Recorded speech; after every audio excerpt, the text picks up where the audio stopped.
This is Phil Waters, a master electrician, and today we're going to test a GFI receptacle outlet in the kitchen. We're using a Fluke 1564B multifunction tester, and the meter is plugged into a GFI outlet. We have our switch selected to RCD trip current, and this GFI outlet's been here for about 20 years. Well, I'm testing it to determine if it's still functioning correctly. Our meter has been set on a 10 milliamp scale, and for demonstration purposes, we also have a GFI polarity tester plugged in.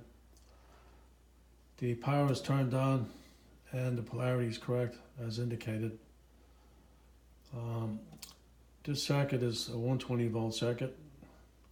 It's part of a 120 240 volt dual voltage system that's used here on residential circuits throughout the United States. So we'll go ahead and we'll test this device. And the new device has now come with smart features. If you connect the wiring incorrectly, it determines polarity, reverse polarity, and also it'll do a smart test. But they don't give you the actual milliamp trip current, so it's difficult to really tell if the thing is functioning correctly. And I've been using this device to test these units before I go ahead and charge the customer for replacing it. Okay, we're ready to go, and here we are. We'll try this out.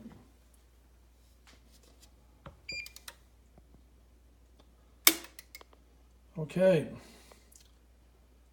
the GFI is tripped, the power has gone out, and as you can see, we have a reading of 6 milliamps. So this unit is good. Now we'll go ahead and reset the GFI. Okay, power's back on. All set, ready to go. Thanks.